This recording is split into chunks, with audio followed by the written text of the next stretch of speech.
ভারতের লোকসভা নির্বাচনের দ্বিতীয় দফা শেষ হতেই শুরু হয়েছে রাজনৈতিক জল্পনা। এরই মধ্যে মুসলিম বিদ্বেষী নানা রকম বক্তব্য দিয়ে আলোচনার জন্ম দিয়েছেন প্রধানমন্ত্রী নরেন্দ্র মোদী। মোদী তার নির্বাচনী প্রচারের হাতিয়ার হিসেবে মুসলিম বিদ্বেষ ছড়িয়ে দিচ্ছেন। এর আগেও তিনি এমন কাণ্ড করেছেন। মোদী মুসলিমদের বারবার অনুপ্রবেশকারী এবং গণ্ডায় গণ্ডায় বাচ্চা জন্মদানকারী হিসেবে প্রচার করছে। মোদীর এসব মন্তব্য নির্বাচনী আচরণবিধির স্পষ্ট লঙ্ঘন হলেও অভিযোগ রয়েছে তার বিরুদ্ধে কোনো ব্যবস্থাই নিচ্ছে না নির্বাচন কমিশন। প্রশ্ন উঠেছে, আবারও কেন ধর্মীয় বিদ্বেষকে হাতিয়ার হিসেবে ব্যবহার করছেন মোদী? আর ভারতের নির্বাচন কমিশনই বা চুপ কেন? সম্প্রতি মার্কিন সংবাদ মাধ্যম সিএনএন-এর এক প্রতিবেদনে দেখা যায়, অনেকের অভিযোগ প্রধানমন্ত্রী হিন্দু জাতীয়তাবাদী পরিচয় আরও শক্তিশালী করার উপায় হিসেবে সাম্প্রদায়িকতাকে সামনে আনছেন। জানিয়ে ভারতের সংখ্যালঘুদের মধ্যে বিশেষ করে 23 কোটি মুসলমানদের মধ্যে উদ্বেগ রয়েছে। তবে মোদী ও বিজেপির মতে মুসলিমদের সঙ্গে মিলে সংখ্যাগরিষ্ঠ হিন্দুদের বিরুদ্ধে ষড়যন্ত্র করছে বিরোধী দল কংগ্রেস। এখন ওয়ালটন ফ্রিজ কিনে অনেকের মতো আপনিও হয়ে যেতে পারেন মিলেনিয়ার। সেরা পণ্যের সেরা অফার ওয়ালটন মিলেনিয়ার, যার প্রধান উদ্দেশ্য হিন্দুদের সম্পদ ও অধিকার কেড়ে নিয়ে মুসলিমদের হাতে তুলে দেওয়া। এজন্য ভারতীয় ভূখণ্ডে বিপদের মুখে রয়েছেন হিন্দুরা।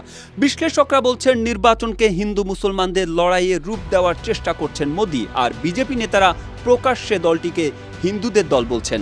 বিজেপি নেতা এবং মোদীর বক্তব্যগুলো বিশ্লেষণ করলে দেখা যায়, বিজেপির ভোটার হিসেবে তারা শুধু হিন্দুদেরই ভাবছেন।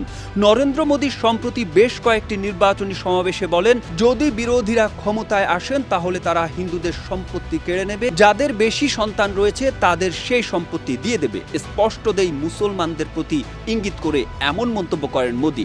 তিনি শুরু থেকেই বিরোধী দলগুলোকে হিন্দু বিরোধী হিসেবে চিহ্নিত করার চেষ্টা করে আসছেন। যেমন তিনি বলছেন, কংগ্রেসের নির্বাচনী ইশতেহারে মুসলিম লীগের ছাপ রয়েছে। ব্রিটিশ ভারতে মুসলমানদের স্বার্থ রক্ষায় মুসলিম লীগ প্রতিষ্ঠা করা হয়েছিল। এখন বিরোধী নেতারা তাদের নিজেদের ভোটার অর্থাৎ মুসলমানদের খুশি করতেই একই কাজ করছেন। 2002 সালে যখন গুজরাটের সহিংসতা ছড়িয়ে পড়ে, তখন গুজরাটের মুখ্যমন্ত্রী ছিলেন নরেন্দ্র মোদী। সরকারি পরিসংখ্যান অনুসারে ওই দাঙ্গায় 1000-এর বেশি লোক নিহত হয়েছিল, যাদের বেশিরভাগই মুসলিম ছিল। সমালোচকরা মোদীকে সহিংসতার সঙ্গে জড়িত থাকার জন্য অভিযুক্ত করেছিলেন, তবে তিনি দৃঢ়ভাবে এসব অভিযোগ অস্বীকার করেছিলেন। বিশ্লেষকদের মতে, নির্বাচনের প্রথম দফায় ভোটারদের কাছ থেকে কাঙ্ক্ষিত সাড়া পায়নি বিজেপি। এই কারণে দলটির নেতারা মরিয়া হয়ে ধর্মীয় বিভাজনের পুরনো কৌশল বেছে নিয়েছে। মুসলমানরা ভারত দখল করে নিবে এমন ভয় তৈরি ও হিন্দু মেরুকরণের মাধ্যমে দুই সম্প্রদায়ের মধ্যে বিভাজন তৈরি করতে চাইছে বিজেপি। নির্বাচনী ঢামাডোলে বিজেপি একটি বার্তা ছড়িয়ে দেওয়ার চেষ্টা করছে, তা হলো ভারতীয় মুসলমানরা বাইরে থেকে এসেছে, এখন তারা অধিক সন্তান জন্ম দিয়ে সংখ্যায় সংখ্যাগরিষ্ঠ হিন্দুদের ছাড়িয়ে যাওয়ার ষড়যন্ত্র করছে। মুসলমানদের প্রতি মোদী ও বিজেপির এমন আচরণ ও প্রচার কৌশল স্পষ্টতই ভারতের নির্বাচনী আচরণবিধির লঙ্ঘন। কেননা তাতে ধর্মীয় কিংবা সম্প্রদায়ের ভিত্তিতে ভোটারদের বিভাজন, ভোট চাওয়া বা প্রচারে নিষেধাজ্ঞা আরোপ করা আছে। নির্বাচনী প্রচারে সাম্প্রদায়িক বক্তব্য ভারতের গণপ্রতিনিধি আইনেরও লঙ্ঘন। এবারের নির্বাচনে এমন অভিযোগ হরহামেশাই উঠছে। অভিযোগের পরও কার্যত কোনো ব্যবস্থাই নেয়নি নির্বাচন কমিশন। বিরোধীদের অভিযোগ, নির্বাচন কমিশন স্বাধীনতা হারিয়ে অনেক আগেই আপোস করে ফেলেছে। কমিশন এখন সরকারের একটি সংস্থার মতো আচরণ করছে।